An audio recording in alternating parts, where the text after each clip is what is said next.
여러분 안녕하십니까, 임정훈입니다. 광주광역시가 역점적으로 추진해온 자동차 100만 대 생산기지 조성 사업 이제 파란불이 켜졌습니다. 정부의 예비 타당성 조사가 통과가 됐는데요. 그래서 오늘 광주, 목포, 여수 MBC가 공동으로 자동차 산업의 주요 내용을 살펴보고 또 향후의 과제와 전망까지 살펴보는 시간 준비했습니다. 오늘 함께하실 분들 소개해드리겠습니다.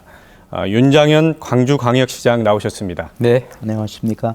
예, 신재영 자동차 산업밸리 추진위원회 부위원장 자리했습니다. 네, 안녕하십니까? 네, 박명준 한국노동연구원 연구위원 함께합니다. 안녕하십니까? 예, 서두에 잠깐 말씀드렸지만 자동차 100만 도시 예비 타당성 조사가 통과됐는데 먼저 그 의미 우리 시장님께 이야기를 한번 들어봐야 될 것 같습니다. 굉장히 고생을 많이 한 걸로 알고 있는데 좋은 결과 나온 것 같습니다. 우선 시민 여러분들께서 믿고 기다려주시고 좀 한없이 함께 해주셔서 가능한 일이었고요. 예. 아울러서 우리 시 공직자들이 정말 애 많이 썼습니다. 단순한 자동차 100만 대 도시 이 표현이 하나로서 담아내기는 또 다른 의미가 있을 것 같습니다. 아시다시피 세계 경제가 이렇게 처져 있고 예. 국내 경기 활성화들도 뒤져 있는 상황에서 철강, 조선, 중화학 이런 많은 분야의 산업구조 개편들이 되고 있는 속에서 광주는 뭘 가지고 미래를 준비할 것이냐, 그리고 청년들의 일자리, 민생의 문제를 어디서 잡아내느냐는 문제를 가지고 사실은 박근혜 대통령 공약 사업이었던 예. 것이 공약이니까 서랍 한쪽에 있었습니다. 그걸 가지고 근데 저희들이 방향성을 두 가지로 잡았습니다. 한 가지는 지금 내연기관의 변화, 그래서 네. 미래형 친환경 자동차라는 컨셉을 잡고요.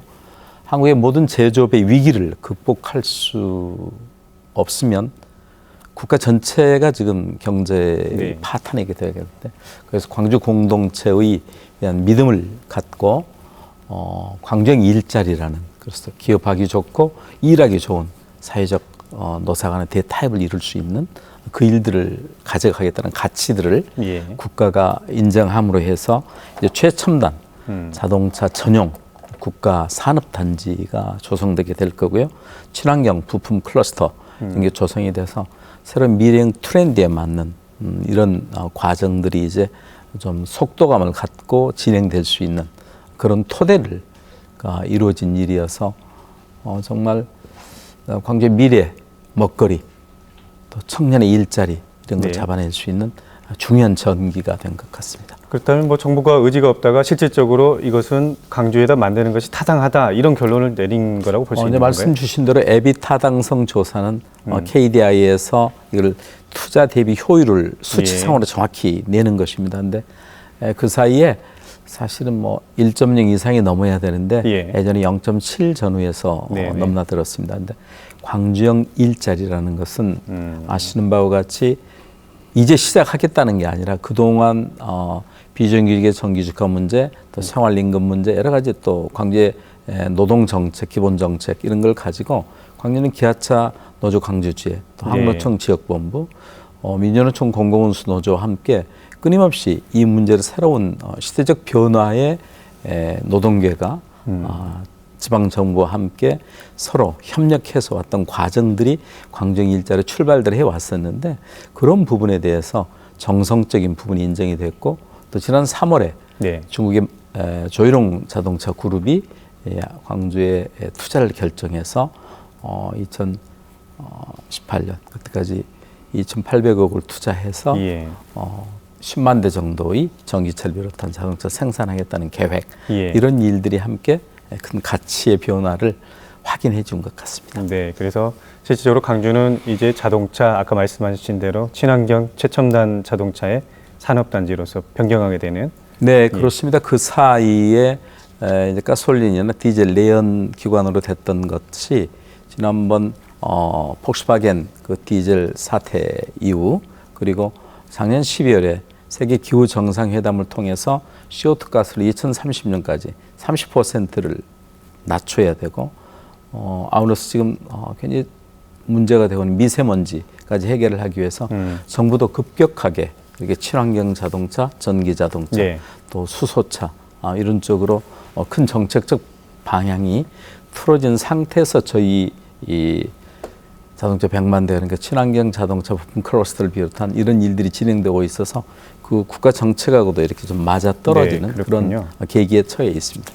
네, 신재영 부위원장님 자동차 산업밸리 추진위원회 부위원장님 맡고 네. 계시죠. 방금 시장님께 에타 통과에 대해서 이야기를 들었는데 어떤 의미가 있는지 또 방금 이야기를 들어보니까 강주의 이 산업 구조 상당히 큰 변화가 올 것도 같은데요. 어떻습니까?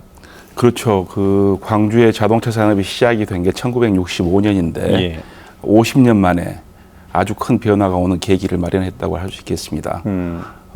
특히 97년 이후 IMF가 오고 나서 여기 계신 시장님을 비롯해서 광주의 지도급 인사들이 네. 그 기아차 광주 공장의 캐파를 증설하는 증설을 위해서 노력을 지속적으로 해오셨습니다.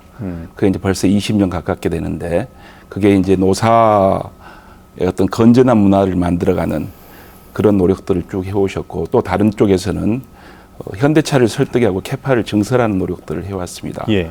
그게 IMF 당시에 6만 2천 대 정도에 불과하던 기아차 광주 공장의 캐파가 작년에 62만 대, 생산 54만 대 이르는 결과를 가져왔고 2012년, 12년에 진곡산단에 현대 모비스하고 현대 위아가 입주하는 그런 결과도 가져왔습니다.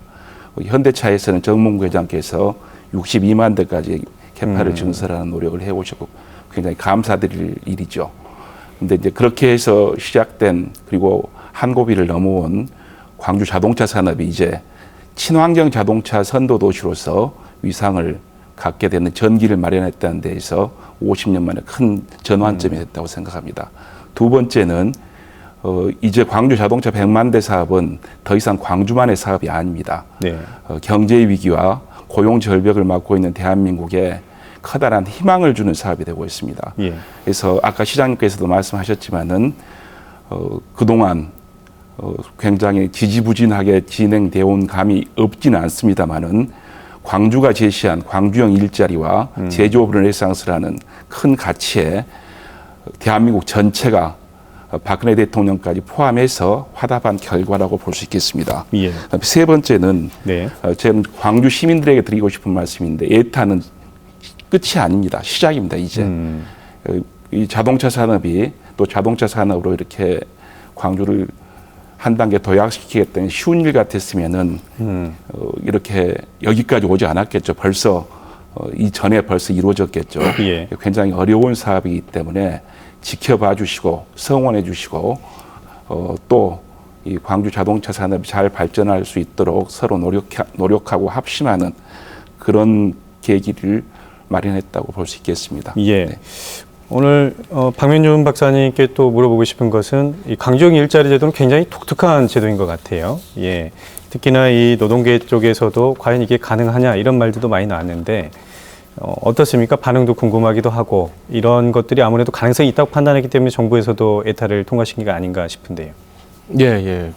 기본적으로 그 이제 고용을 늘리는 거 그리고 또 고용을 지키는 거 이제 예. 이런 그 정책적인 과제는 사실 정부의 목표이기도 하지만 노동운동에 있어서도 굉장히 중요한 어떤 그 목표라고 볼 수 있습니다. 이제 그런 차원에서 이번에 자동차 그 100만 대 생산기지 조성이 이 지역에서 이제 확정이 되고 네. 그래서 고용 창출의 기회가 열린 점에 대해서는 뭐 절대적으로 일단은 그 노동계가 환영할 일이라고 생각이 들고요. 예. 요사이 아까 앞에서도 말씀하셨지만 제조업의 위기, 그 다음에 또 서비스업에서 굉장히 안 좋은 일자리들이 많은 상태인데 그러한 문제들을 풀어나가는 어떤 실마리로서 이번 그 결정이 자리매김된다면 이거는 그 노동계에서도 적극적으로 같이 함께 해야 하는 그런 과제가 아닌가 이렇게 생각합니다. 네.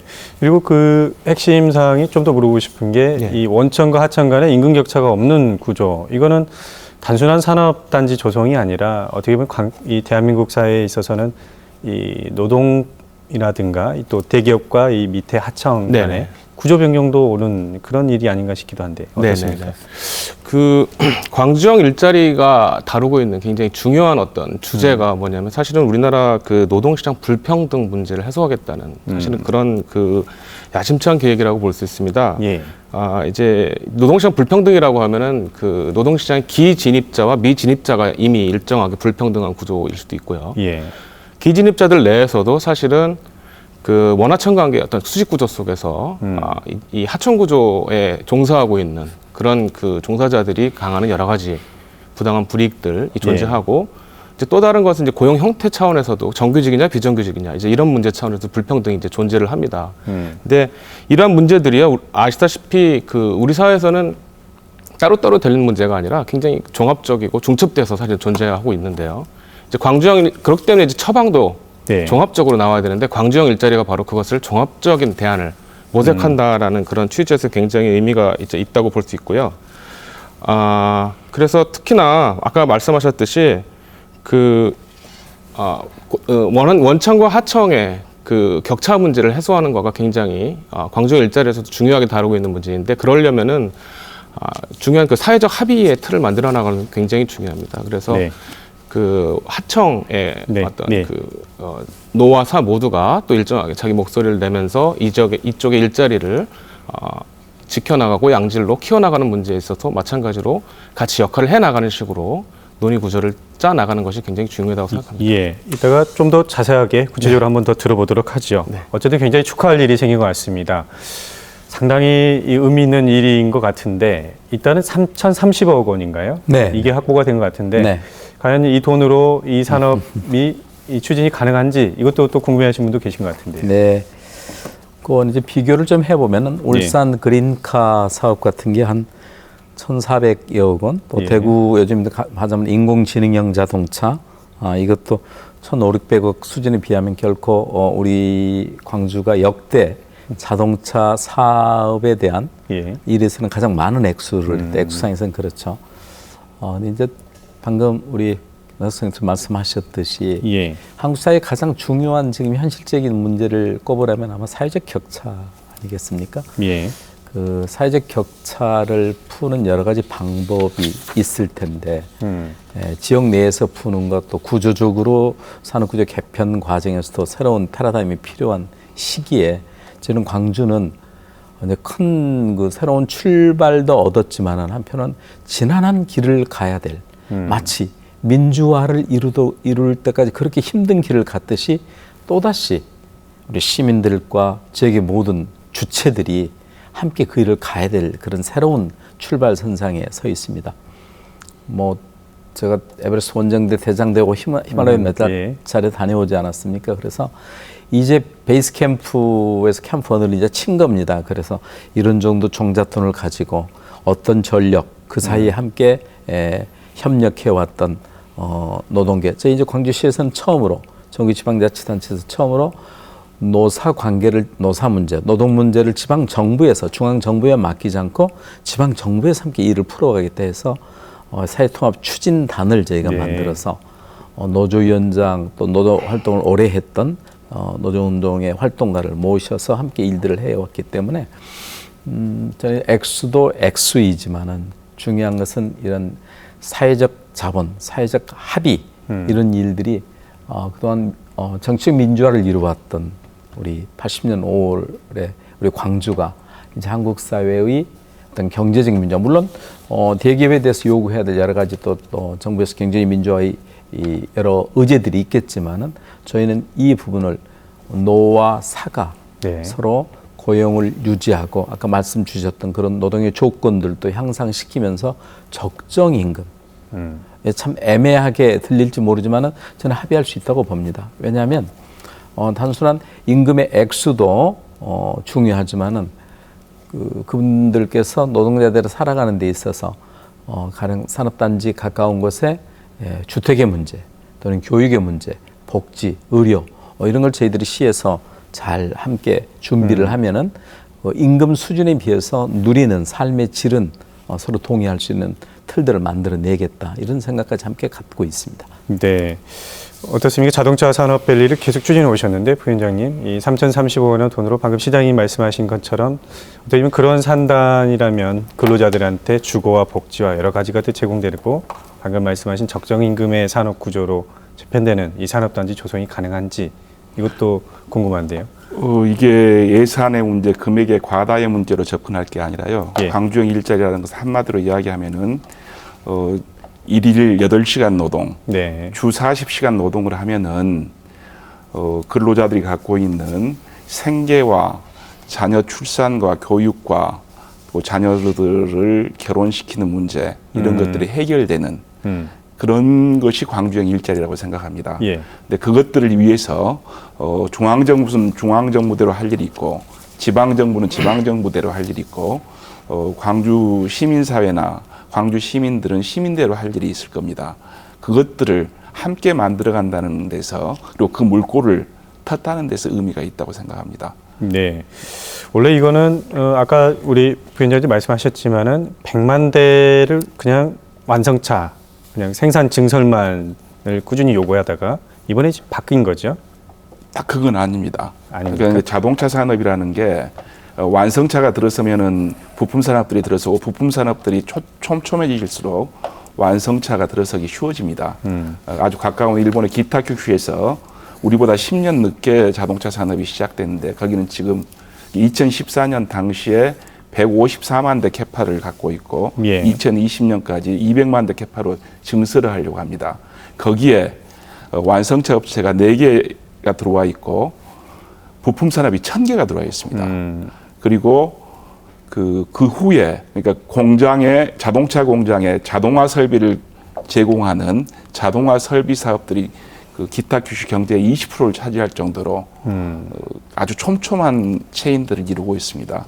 그곳이 역내 1인당 국민소득이 12만 5천 불입니다. 네. 아주 깜짝 놀랄 상당히 만한 높네요. 예. 수준인데 이게 달기 먼저냐 달걀이 먼저냐 이것들을 따질 필요가 없이 완성차 공장이 들어오면 부품 산업들이 들어오기 더 좋고 부품 산업들이 많이 촘촘해질수록 완성차 공장이 들어오고 이게 이 선순환 구조로 스파이럴 구조로 가게 되면은 저희가 지금 62만 대에서 100만 대, 150만 대, 200만 대 가는 것들은 시간 문제라고 봅니다. 오히려 100만 대라는 것이 의미가 없을 만큼 예, 그 이상도 될 수 있다 그런 말씀이시죠? 저희는 100만 대는 수치에 그렇게 얽매이진 않겠습니다. 예. 중요한 것은 이 자동차 트렌드이죠. 세계 네. 시장의 변화 거기에 맞춰서 국내 기업들은 좀 근래 한 15, 16년 동안 거의 국내 투자를 하고 있지 않기 때문에 않는 이유를 저희들이 정확히 따지고 미래에 대한 준비를 하는 것입니다. 그래서 이후로는 100만 대에는 저희가 이제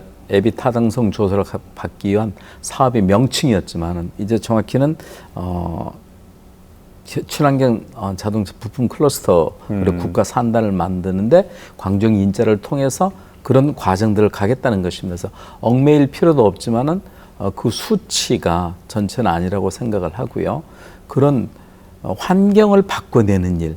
네. 그래서 기업이 투자하고 싶은 좋은 곳, 그리고 노동자들도 일하는데 차별 없이 본인들의 노동의 신성에 또 삶의 질을 예. 서로 함께 향유할 수 있는 그런 구조를 만드는데 더 큰 가치를 두고 있습니다. 단순한 이 하드웨어만 마련하는 것이 아니라 실질적인 이 소프트웨어 차원에서 준비가 돼 있을 때 기업의 투자 유치 이 부분도 크게 될 거다 이런 말씀이신 것 같은데요. 그래서 뭐 1년 뒤면 10만 대가 늘어나고 2년 뒤면 20만 대가 이런 수치적인 것을 얽매일 게 아니라 그런 변화되는 시대, 예. 친환경 자동차의 변화의 시대, 그리고 이렇게 노사관계의 어려움 속에서 제조업의 위기 있는 이 상황을 토대를 바꾸자는 것입니다.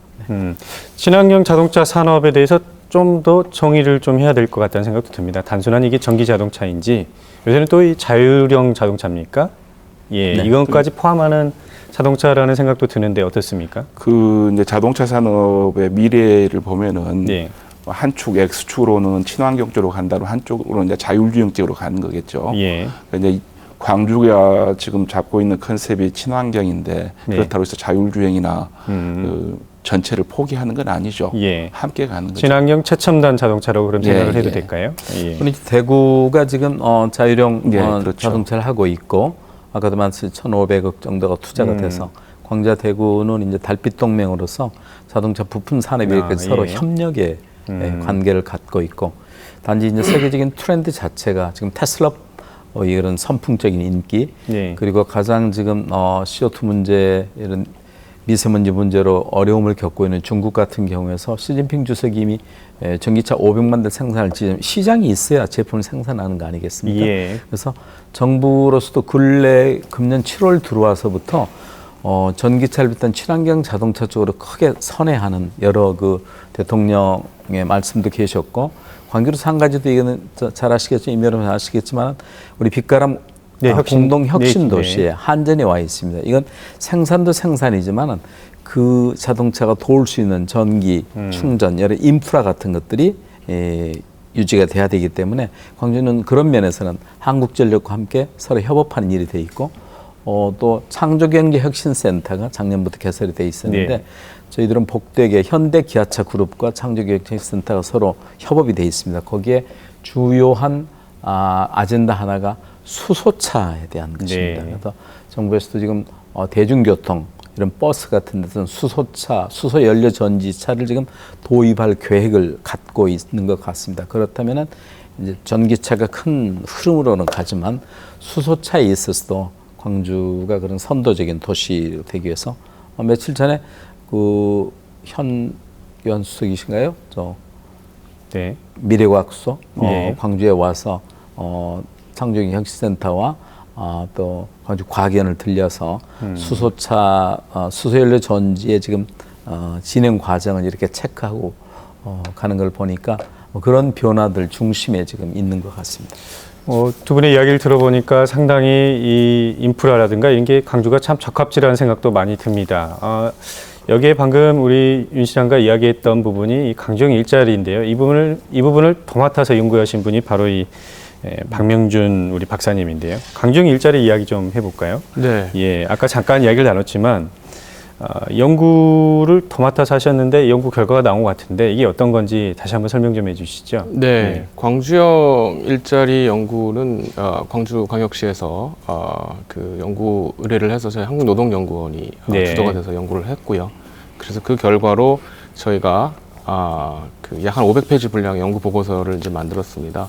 그 안에는 이제 다양한 방안들이 담겨 있는데 핵심적으로는 그 혁신과 연대라는 그러한 그 정신을 기초로 해서 네. 어떻게 새로운 투자와 새로운 일자리 창출이 가능하도록 할 것이며 동시에 아까 제가 서두에서 말씀드린 대로 현재 존재하는 불평등 구조를 어떻게 해소할 것인가의 고민을 집중적으로 담은 것이고요. 거기에는 이제 독일의 그 폭스바겐에서 실천했던 여러 가지 경험들을 위주로 해서 해외 사례들에 대한 검토도 꽤 들어 있고, 그래서 우리 현실에 맞게 그것을 어떻게 구현해낼 것인지에 대한 연구자들의 아주 고민이 많이 담겨 있는데요. 예.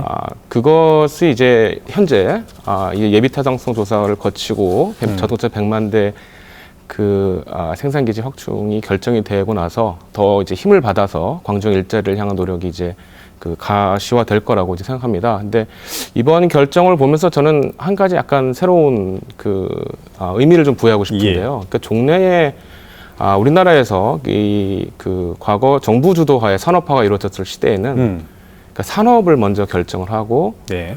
그 다음에 이제 그게 이제 일자리가 어떻게 될지 생각하고 그 다음에 노사관계를 생각했거든요. 그렇죠. 그리고 사실은 노사관계에 대한 의미 부여는 처음에 그렇게 많이 하지 않았습니다. 그렇죠. 네. 이건 뭐 대부분의 개발도상국이 겪는 과정인데 하지만 이제 산업화가 성숙하게 되면 노사관계 문제가 커지지 않습니까? 네. 우리 사회는 이미 노사관계라고 하는 중요한 변수가 한국 사회를 끌어나가는 굉장히 중요한 영역인데 그런 차원에서 이번에는 노사관계의 변화를 통한 네. 일자리 창출을 목표로 하는 광주형 일자리가 핵심이 돼서 산업기지 건설을 위한 결정이 이루어진 거거든요. 예. 그렇다면 이런 순서가 이제 거꾸로 된 거죠. 이거는 어떻게 보면 우리 사회가 선진국형의 어떤 그 의사결정 구조로 경제와 사회를 동시에 보는 방식으로 전환해 나가는 중요한 그 전환점이라고 보고 그것이 바로 광주형 일자리가 담고 있는 또 다른 중요한 의미가 아닌가 이렇게 생각합니다. 이런 일자리 모델이 기존에 우리나라에서는 전혀 볼 수 없었던 것이지요? 기존에 우리나라에서는 아까도 제가 여러 가지 불평등 이야기를 말씀드렸지만 여러 가지도 파편적인 어떤 시도들이 있긴 있었는데요. 이런 종합적인 청사진을 가지고 달려든 것은 저는 이거는 처음 있는 일이라고 생각하고 또 현재 존재하고 있는 우리 사회 여러 가지 그 많이 암울하고 절망적인 노동 현실들이 펼쳐져 있는데 그것에 새로운 희망을 줄 수 있는 어떤 의미 있는 실천이 될 거라고 생각합니다. 네, 일부에서는 이게 과연 가능한 거냐 이런 비판도 있었거든요. 근데 실제 모델이 있나 보네요. 실제 모델은 뭐 예컨대 제가 아까 말씀드린 그 독일의 폭스바겐사에서 실천했던 아우토 네. 5000이라고 하는 그런 실험이 2000년대 존재했거든요. 예. 예, 그때도 물론 독일과 한국은 그 제도적인 조건이나 노사관계 여건이나 여러 가지 차원에서 차이가 많지만 기본적인 그 컨셉이나 지향했던 목표는 동일합니다. 일정하게 임금을 적절하게 조정을 해가면서 새로운 투자를 유치를 해서 거기서 일자리를 창출하고 또 새로운 인력들이 거기서 양성되게 하면서 지역 경제를 활성화시키자는 취지였는데 사실상 그게 성공을 했습니다. 네. 예. 그렇기 때문에 그러한 모델도 존재하기 때문에요. 우리가 더 사실은 우리의 처지에 맞게 힘을 모아서 갖고 나간다면 충분히 가능할 수 있으리라고 생각합니다. 예, 문제는 그렇군요. 이 길 외에 다른 방법이 있으면 저들이 택해야 되겠죠. 예. 그러나 지금 한국의 제조업의 본질적인 위기는 노사의 서로 불신, 또 적정 임금의 한계 때문에 기업은 이윤을 취할 수 없다는 그 한계가 명백히 저희에게 네. 앞에 있는 거고, 그리고 그런 모든 것들은 노사 당사자에게 맡겨진다거나 어떤 일이 있을 때는 정부에서 또 아주 심한 경우는 공안까지 이렇게 넘어가는 이런 악순환의 구조가 있어. 지금 당장 보더라도 정부는 노사정 협의회가 지금 네, 깨졌지 파행을 않습니까? 듣고 있죠. 예. 그리고 위원장도 조금 사임을 한 상태이지만 광주는 끊임없이 2년 동안에 노사정 협의회가 잘 이행되고 있고, 오히려 동일노동 동일임금이라는 큰 거대한 예. 이 가로막이 없지 않은 상태였었지만은 우리 기아차 광주노조 지회나 또 항로청 지역본부나 또 더 나아가서는 민주노조 공공운수 노조까지도 예. 광정 일자리가 한 모델에도 생각했었고, 최근에는 정진석 대표인가요? 네. 또 뭐 새누리당. 청와대 새누리당 대통령과 그런 자리에서도 지금 사회적 격차를 해결할 수 있는 가장 의미로운 그 효율적인 일들이 광주에서 지금 계획되고 있는 이게 아닌가 싶다. 저 사실 정 대표께는 이 의견 별로 나눠본 적이 없었습니다. 예. 그런데 최근에 메꾼 프로그램에서 이런 광주 일자리의 의미와 가치들을 보고 지금 재계나 이런 노동계에서 정말 이 길은 피할 수 없이 가야 될 길이고, 이걸 자꾸 회의적으로 본다거나 그게 되겠냐? 그럼 다른 방법이 있으면 우리가 가야죠. 근데 그렇죠. 예. 그래서 저는 광주 공동체의 힘을 믿는 겁니다. 이번 같은 경우도 자동차 100만 대 성공 기원을 위한 시민들이 이렇게 서명을 해주셨는데 예. 우리 147만 시민 중에 104만이 해주셨습니다. 굉장히 많은 수가 네, 네. 서명을 했네요. 그래서 이렇게 믿고 기다려주시고 함께 참여해주신 이것 때문에 된 거죠. 제 개인의 능력 때문에 된 건 아니고요. 그것 때문에 됐고, 앞으로 일도 그 시민들의 힘을 믿고 저희들은 갈 수밖에 없고 갈 수 있다고 생각하는 것입니다. 네, 강정 일자리를 듣다 보니까 부위원장님, 이게 독일의 같은 경우에는 중소기업이 굉장히 강한 구조로 되어 있지 그렇죠. 않습니까? 예. 중소기업이 굉장히 히든 챔피언이라든가 나름의 기술력과 나름의 노동 구조로 대기업과 임금 격차도 없는 구조로 되고 있는데, 이를 바탕으로 강주도 이렇게 추진된다는 그런 비전을 계획하고 계신 건지 이것도 궁금한데요. 그렇죠. 예. 그 아까 제가 잠깐 언급했습니다마는 지금 대기업 완성차 공장의 임금이 뭐 1억 원 안팎이 되고, 그렇죠. 예. 거기 하청업체는 그 70%, 2차 밴드는 거기에 70%, 또 그 3차 거기에 70% 정도 있게 되는. 심하게는 7배까지 차이 난다고 제가 들었는데요. 층층 시야의 임금 구조. 그리고 또 대기업 노조조차도 야근과 휴일근무 수당이 없으면 그건 달성하기 힘든 그 사실은 구조인데, 네. 그렇게 해가지고 1억을 가져가는 것보다는 하루 8시간 노동하고 다른 걱정들이 없는 그런 체계를 만들어서 8시간만 정직하게 노동하면은, 성실하게 노동하면은 뭐 평생 동안 걱정할 일이 없는 그런 세상을 한번 광주가 중심에서 만들어 보자. 여기에 아까 이제 재계가 화답하고 정계가 화답한다고 하셨지만은 실은 언론계의 고급 간부들께서도 적극적으로 도움을 주셨고, 예. 학계에서도 도움을 주셨고, 광주가 이걸 나서서 한다는 데서 상당히 감동을 하고 모두가 지원해 준 결과가 이번 에타 통과가 아닌가 싶습니다. 그건 딱 한마디로 이야기하면은 광주형 일자리가 갖고 있는 그 비전, 네. 또 대한민국의 국가과제로 등장하고 있는 이 경제 위기를 타파하기 위한 제조업 르네상스라는 가치를 내건 것에 대한 공감 이런 것들이 이번 결과로 이어졌다고 생각이 됩니다. 그렇군요. 박사님 좀 더 물어보고 싶은 게 이 강주형 일자리 제도지만 이 강주만의 일자리가 아니라 이 호남 혹은 이 전남까지도 충분히 이 번질 수 있는 일자리 롤모델이 될 수 있지 않을까 이런 생각도 해보는데요. 이 자동차 산업이 발달하다 보면 부품 산업들 중심으로 가다 보면 또 이런 일자리가 생성될 것 같은데 그런 것도 지금 고려가 된 건지도 궁금한데요. 네, 광주형 일자리라는 그 화두는 사실은 광주형이라고 하는 어떤 그 보통 명사 아니 그 뭐죠 고유 명사가 예. 있지만 사실 그 안에 담고 있는 의미는 일반적인 지향을 하고 있습니다. 그것은 일자리 창출 과정에서부터 어떤 그 시민적 연대와 어떤 노사의 어떤 그 뭐랄까 각성과 화합을 통한 새로운 파일을 향한 공동의 노력을 기울이자라는 그 정신이 담겨 있는 것이고요. 이제 그런 차원에서 그런 과정을 통해서 일자리를 만들어내는 것이라면 그 자체가 그리고 그것의 결과가 또 아까 말씀드렸듯이 신규 일자리 창출을 동반한 일자리의 어떤 불평등 구조를 해소하는 것을 목표로 하고 있다면 저는 그것은 제2, 제3, 제4의 광주형 일자리라고 생각을 합니다. 그래서 그런 과정에 대한 의미 그리고 결과에 대한 의미가 강조돼야 된다고 보고요. 지역적으로는 저희가 광주형이라고 해서 마찬가지로 이게 광주 지역만 국한하자는 어떤 지역 배타적인 의미를 가지고 있는 것은 결코 아니죠.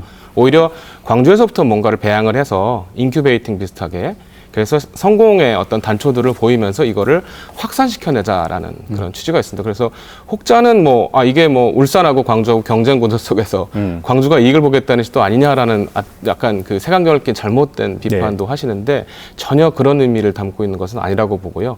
오히려 공동으로 앓고 있는 문제를 새로운 방식을 통해서 선도적으로 풀어내보자. 라는 것이 이게 만약에 이 처방법이 여기서 확인이 된다면 당연히 다른 지역의 문제들도 풀어내는데도 도움이 될 수 있으리라고 생각합니다. 네. 아마 광주 민주화 운동이 광주만의 민주화를 위한 운동이 아니고 한국사의 대변인과 가져왔듯이 광주가 고유명사가 아닌 보통명사 미래의 비전과 꿈을 담아내는 그런 가치로 해석할 수 있을 것 같습니다. 해에서도 이제 강주하면 5.18이라는 단어가 생각나는 것이 아니라 이 강주형 일자리가 생각날 수 있는 브랜드화도 가능하겠네요. 이제 어떻게 보면 억압의 구조 속에 있었던 국가 폭력에 대한 또 권위주의 군부 독재에 대한 그런 저항으로서 많이 풀어낼 수 있는데 지금 이런 노사관의 문제 그리고 일자리의 문제는 결코 저항으로 풀어낼 수 있는 것은 한계가 왔다는 것이 이미 증명된 거 아니겠습니까?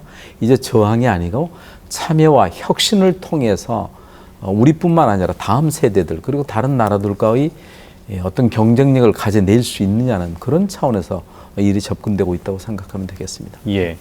아까도 제가 잠깐 언급했지만 이 강주만의 이 경기 활성화가 진행된 게 아니라 이 낙후된 호남 경제에도 큰 영향을 줄 것 같은데. 네, 아마 이제 또 전남도 마찬가지고 호남으로 말씀드리면 또 전북은 또 탄소 산업이 있어서 결국은 차량의 경량화 사업 이런 일들까지 함께 연결될 수 있는 파급 효과는 기대할 만할 것 같습니다. 예, 굉장히 가야 할 길도 많을 것도 같은데 일단 가시화가 되고 있는 것 같은데요. 이 강주형 일자리 모델이 성공되기 위해서 이 청결될 과제들도 필요할 것 같은데 우리 부위원장님하고 우리 박사님 이야기 잠깐 좀 들어보고 싶은데요.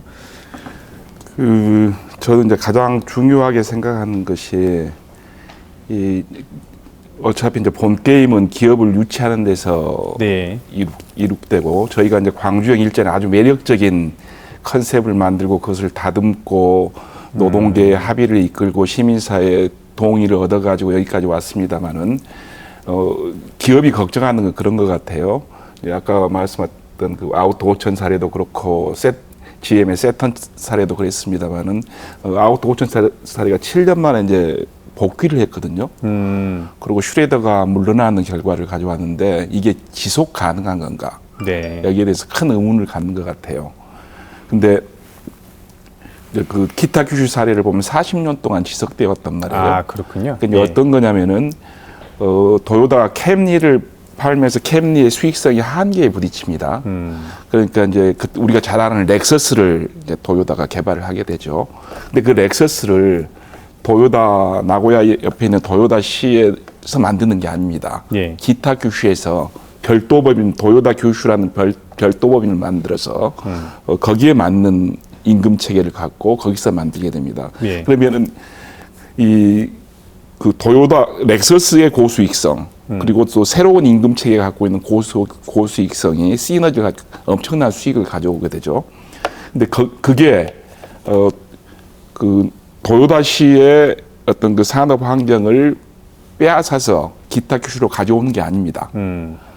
여기에서 나온 고수익성이 오히려 도요다시를 유지할 수 있게끔 예. 그러니까 기존의 사업들을 유지할 수 있게끔 하는 그런 작용들을 하는 것. 그건 무슨 이야기냐면은 기타 규슈가 일본 전체의 자동차 산업을 결국은 매개 살리는 구조가 되는 거예요. 네. 마찬가지로 광주라는 곳이 그 대한민국의 모든 제조업들, 그러니까 광주형 일자리, 그다음에 광주발 제조업 르네상스가 광주 자동차 산업에서 시작해서 대한민국 전체로 자동차 산업에서 제조업 전체로 이렇게 확산되는 효과가 있기를 바라고요. 그걸 이제 구상을 한 거고, 예. 그걸 추진한 거고, 거기에 가장 중요한 게 집가입니다. 집가, 땅값. 그러니까 그 도요다가 아까 말씀드린 대로 기타 규슈가 아까 말씀드린 대로 12만 5천 불의 그 고수익 가져오고 있습니다만은 부동산 가격은 동경에 비해서 5분의 1 내지 3분의 1 수준입니다. 예. 물가가 아주 싸요. 예. 그러니까 이 광주가 이게 지속 가능하려면은 사회적 합의 중에서 가장 중요한 게 이러한 기업들이 와서 생산해내는 부를 땅값에 전이시키지 않겠다라는 그런 합의가 가장 중요하다고 생각합니다. 그게 잘 되면은 광주형 일자리의 모델 그리고 광주발 제조업 르네상스의 모델이 대한민국 전체로 확산될 거고 그게 잘못되면은 GM이나 볼스부르크 사례처럼 다시 환원되지 않을까 하는 우려는 솔직히 갖고 있습니다. 그래서 예. 이 시민사회나 시민 전체가 합의를 이루어가는 과정에서 가장 경계해야 될 부분을 그걸 지적하고 싶습니다. 예. 박명준 박사님도 여기 강정 일자리를 창출하기 위한 선결과제가 있을 거라고 생각을 하실 것 같은데 네. 어떤 것들이 있을까요? 네, 저는 조금 더 그런 사회적인 측면이나 이런 측면을 좀 말씀드린다면 현재 광주 일자리 실현에 가장 중요한 뭐랄까요 가시적인 성과를 하면 투자가 이루어지는 것이겠죠. 예. 우리가 자동차 100만 대 생산기 조성도 다 그걸 위한 시도들이고요. 예. 투자라는 것을 생각했을 때 기업이 어딘가에 투자를 할 때 고려하는 점이 무엇일까라고 생각을 좀 해볼 필요가 있을 것 같아요. 그랬을 때 사실은 뭐 여러 가지가 있겠지만 뭐랄까요 굉장히 그 지역의 노동자들은 실력도 있으면서도 합리적이고 네. 문제를 유연하게 풀어낼 줄 아는 사람들이다라는 판단이 선다면 그래서 일정하게 그 사람들이 기업 경영 전체도 같이 고민도 하면서 생산성에 대해서도 같이 고민해 낸다면 사용자 입장에서 투자자 입장에서는 이거 굉장히 매력적인 요소라고 분명 판단할 것 같습니다. 예. 근데 아쉽게도 우리나라 제조업의 지금 그 여건은 사실은 그렇지 못한 것이 많고요. 예. 그래서 비용 절감을 위해서 해외로 많이 나가는 게 있지만 다른 네. 한편으로는 바로 종래의 어떤 대립적인 노사 관계나 그 다음에 경직적인 고임금 구조 사실은 이 부분에서 투자자들 스스로 답을 찾지 못하고 있기 때문에 예. 우리나라에 등을 돌리고 있는 측면이 분명 존재합니다.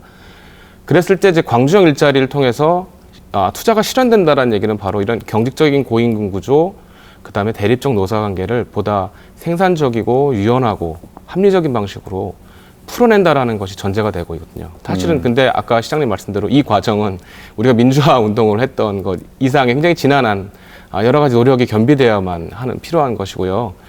그렇지만 만약에 그런 것을 통해서 어떤 그 새로운 전환의 조건이 마련되고 투자가 이루어지고 하는 이런 성취감을 우리가 맛보면서 나간다면 분명히 굉장히 가치 있는 이런 우리 사회 전체 전환점을 위한 그런 계기가 마련될 거라고 이제 생각이 들고요. 그것을 위해서는 저는 처음부터 굉장히 중요한 것이 아까도 강조했지만 사회적 합의에 구조를 만드는 것을 생각합니다. 그래서 약속을 하고 지켜내고 하는 그런 과정 그리고 당사자들과 또 관찰자들 내지는 직접 당사자들과 간접적인 당사자들이 서로 모두 다 어떤 강한 어떤 합의 구조를 만들어서 그걸 이행해 나가는 모습을 실현해내는 것이 이 광주형 일자리를 둘러싼 많은 의혹들을 해결해 나가는 굉장히 중요한 수단이라고 저는 생각을 합니다. 네.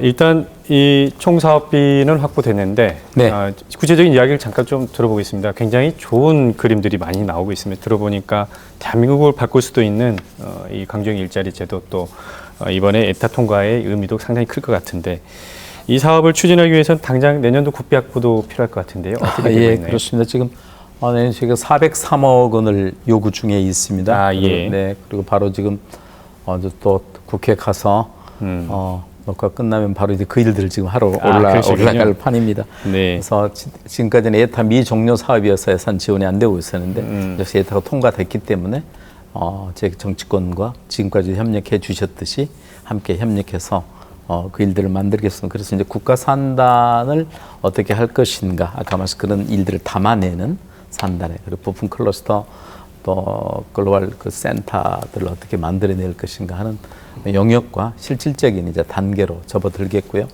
이런 일들을 통해서 지금 저희들 아까 말씀드렸던 중국의 조일홍 자동차 그룹 또 이제 함께 접촉해왔던 지금 쌍용 자동차를 맡고 있는 인도 마힌드라 그룹도 한국 정부가 친환경 전기 자동차에 대한 지원 정책의 불확실성이 해소된다면은 광주도 유력한 투자 대상 지역의 하나다. 뭐 이런 인식을 갖고 서로 접촉을 하고 있고 그 외의 여러 완성차 업체들에게도 저희들은 늘 억지로 와주세요 또는 정치적인 어떤 힘을 통해서 오는 그런 구조는 결코 아닙니다. 기업은 분명한 그 지속 가능한 이윤이 담보돼야 되기 때문에 그런 조건을 저희들이 성실하게 만들어서 신뢰를 구축하는 일에 이 공단 조성, 산단 조성과 네. 함께 그런 그 소프트웨어, 사회적 자본, 사회적 합의 이런 일들을 만들어내는데 하는데 어려움이 없지 않죠. 결코 시장 혼자 해낼 수 있다거나 광주시는 사회통합 추진단만 해낼 수 있다고 생각하지 않고요. 저는 여기에서 이제 80년 광주 공동체의 이 힘, 믿음을 갖고 있습니다. 시민 여러분들 함께 해주신다면은 이번 에타 통과와 마찬가지로 앞으로도 그런 일들을 우리 아이들의 일자리, 한국의 새로운 경쟁력의 경제민주화 틀들을 이 정치민주화를 이뤘던 광주에서 다시 이루어내겠다는 그런 서로 결단들에 함께 해주실 거라고 믿습니다. 네, 상당히 계속 듣고 있지만 상당히 기존에 보지 못했던 비전인 것 같기도 한데요. 부위원장님 방금 말씀하셨지만 시장님 본인이 열심히 국회를 쫓아낸다고 했는데 다른 정치권의 협력도 굉장히 중요할 것 같다는 생각도 드는데요. 어떻습니까? 네, 그렇죠. 이게 이제 예타가 통과되는 과정에서 구체적으로 여러분들이 고생을 많이 하셨지만은 새누리당의 이정현 의원께서도 고생을 많이 하셨고, 그다음에 이걸 예타 사업으로 선정하는 과정에서는 김동철 의원께서 노력을 많이 하셨고, 또 이게 이번에 기재부 예타 통과될 때까지는 장병환 의원께서 노력을 많이 하셨습니다. 앞으로도 여야 정치권 모두를 모든 분들이 이 사업은 관심을 갖고 계시고 현재 네. 또 잘 되기를 소망하는 사업이 이미 돼버렸습니다. 그래서 어느 누구도 광주형의 일자리와 제조업 르네상스라는 그 대의를 거스를 수 없는 이거에 대한 됐습니다. 비판보다는 어떻게 보면 이 좋은 비전에 대해서 협력하는 그렇죠, 그런 그렇죠. 분위기가 조성이 돼야 할 것 같은데요. 그러니까 제가 이제 저희 자동차 산업밸리가 출범한 지 지금 1년 9개월 정도 됐습니다만은 맨 처음에 네. 출범할 때 이제 여러분들을 모시는데 예. 전 현직 산부 요인들이 다 사실은 들어와 계신 거고요. 예. 그리고 박근혜 대통령께서도 적극적으로 도와주고 계시고, 근데 그 과정에서 이제 어느 언론사 회장님을 뵙고 도움을 청했더니 뭐라고 그러시냐면은 누군가는 반드시 대한민국에서 해야 될 일을 광주가 그것도 시민사회가 나서서 한다. 근데 내가 어떻게 안 도와줄 수가 있느냐. 도와드리겠다. 아주 선선하게 이렇게 말씀하시더라고요. 네. 흔쾌하게. 대부분의 사람들이 그렇게 저희를 관심을 갖고 지켜봐주고 음향으로 도와주고 계십니다. 그래서 저는 이 광주형 일자리 모델 결국은 이제 기업을 유치하고 또 새로운 산업 생태계가 구성되는 일, 구축되는 그것이 한국으로 확산되고 세계로 확산되는 일이 잘 될 수밖에 없다고 생각합니다. 근데 그 과정에서 저희가 광주 시민들에게 이제 좀 관심을 갖고 지켜봐 주시기를 부탁드리는 일이, 기업이라는 것은 재화나 용역을 생산하고 판매해서 수익을 내는 집단이란 말이에요. 예. 그리고 크게 기업의 사이클을 보면은 창업에서 상장하는 것이 일반 회사원 입장에서 보면은 취직에서 임원 다는 것, 또는 군인의 입장에서 보면은 장군 별을 다는 것, 이런 비슷한 과정이거든요. 근데 이제 저희가 광주형 일자리와 제조업 르네상스 속에 이 자동차 100만 대의 별도법인이라는 것들을 상당히 크게 강조를 합니다. 부품 산업이 됐든 소재 산업이 됐든 모듈이 됐건 완성차가 됐건 예. 별도법인으로 광주에 오십시오 하는 것들이 이제 요청을 드리고 있는데, 이 별도법인이라는 것이 기업이 상장하는 과정까지 를 상정하고 사실은 저희가 요청을 드리는 겁니다. 그러면은 지금까지는 이제 기업이 왔을 때 기업이 돈을 많이 벌면은 노동자가 돈을 많이 버는 이제 그런, 노동자 지들만 잘 살겠지, 뭐 자기들만 쇠고기 사 먹겠지, 뭐 이런 생각을 하실 수 있지만은, 이 별도법인의 과정이 되면은 별도법인의 창업 과정에서 광주시 정부라든가 광주시 상공인이라든가 시민이라든가 출향민들이 일정 부분을 그 기업에서 원하는 만큼을 지분 투자를 함으로 해가지고 상장 후에 캐피탈 게인을 얻을 수 있는 또는 그런 모델이 될 수도 있습니다. 그렇기 때문에 이 도시 전체가 기업으로 인해서 아주 그 부유해지는 그런 경험들을 저는 한번 공유해 보고 싶은 거예요. 그러니까 이 기업과 노동자와 시민 전체가, 그리고 시 전체가 네. 윤택해지는 네. 모델을 한번 가져보고 예, 싶습니다. 박명진 박사님, 그 관련해서 이 광주 일자리, 또 이런 미래 자동차 산업 도시로 가는 것들, 자매자치21에서는 실체가 없는 구상이다, 이런 비판까지 있었거든요. 그런데 어떻습니까? 본인 판단하시기에는 이게 실체 가능한, 실현 가능한 것으로 판단하시는지도 궁금한데요. 네, 그 뭐 실체 논란에 대해서는 사실은 뭐 어떤 우리 현상을 회의적으로 보기 시작하면 다 꼬투리 잡고 이게 안 될 거라고 생각하면 끝이 없이 안 될 거라고 생각하는데, 사실 그 노화사 모두 특별히 불신이나 불확실성을 가지고 있는 부분들이 뭐냐면, 예컨대 노 측 같은 경우는 이제 이거 임금 깎는 거 아니냐라는 걱정을 하는 게 하나 있고요.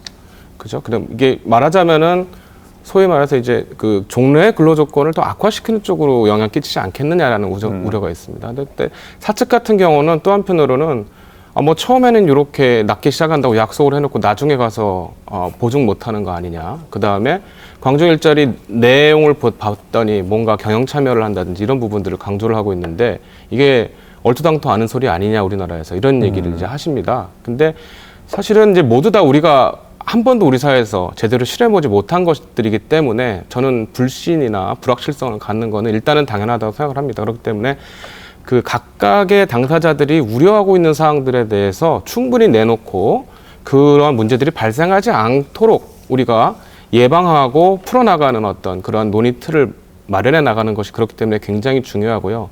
그런 차원에서 저는 사실은 그 두 진영 모두의 우려를 불식시키는 방식이 무엇인지에 대해서 적극적으로 전문가들과 또 지방정부, 시민사회가 다 같이 합체해서 뭔가 보증도 해 나가면서 그 길을 우리가 계속해서 찾아 나가야 되는 것이 우리 과제에 있다고 봅니다. 하지만 그것이 저는 뭐 중요한 문제 해결의 어떤 그 수단이라는 합의만 이루어질 수 있다면 그 길을 가는 것은 저는 가능할 거라고 생각을 합니다. 네. 우리 경제가 지금 다 뚫렸죠. 네.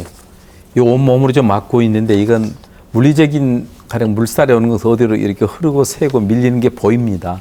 근데 이런 사회적 합의 과정은 얼른 시각적으로 확인이 잘 되지 않습니다. 이런 것들을 방금 박professor 말씀대로 하나하나 살펴서 어떤 것이 문제인지, 다음 단계는 또 어떻게 신뢰를 쌓아야 될 것인지. 아까도 거듭 말씀드리지만 히말라야 정상 바로 올라가지지 않습니다. 예. 캠프 1, 2, 3, 4 계속 가면서 그런 일들이 필요하다고 생각합니다. 예. 시간이 이제 다 돼서 마지막으로 짧게 못다한 말씀 한마디씩 듣고 네. 정리하겠습니다. 우리 시장님부터 말씀을 좀 해주시죠. 네, 광주형 일자리. 광주는 올 광주와 같이 광주가 고유명사였지만 한국사를 바꿨던 보통명사가 돼서 세계사적 의미를 갖고 있습니다. 그 공동체의 힘은 그 어려운 속에서 작년에 1년 전에 하계 유니버시티를 성공적으로 치러냈던 시민 정신이 있어 그걸 믿고 지금까지 해왔었고 앞으로 좀 그 힘을 믿고 가려고 생각합니다. 이 일들은 단순한 미래 먹거리와 청년의 일자리를 만드는 수준을 넘어서 광주발 한국 사회의 제조업의 경쟁력 위기를 극복하는 제조업의 르네상스를 갈 수 있다는 그 새로운 실크로드로 생각하시고 시민자 여러분들께서만 함께 해주시면 시장인 저로서는 각 진영과 함께 이 일들을 꼭 완성해서 또 다른 광주의 미래를 써 나가도록 하겠습니다. 함께 해주십시오. 예, 부위원장님 짧게 말씀해 주시죠.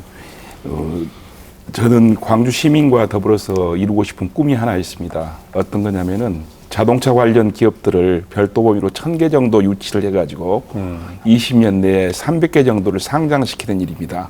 그 과정에서 시민 여러분들이 함께 동참하셔가지고 그 기업이 이뤄내는 부를 함께 공유하는 그런 광주가 되었으면 합니다. 감사합니다. 예, 박명준 박사님. 네, 그 사회의 연대가 훼손되고 응집력이 파괴되고 있는 그런 상황들을 우리가 목도를 하고 있습니다. 그런 문제들이 많은 국민들을 불안하게 만들고 있는데요.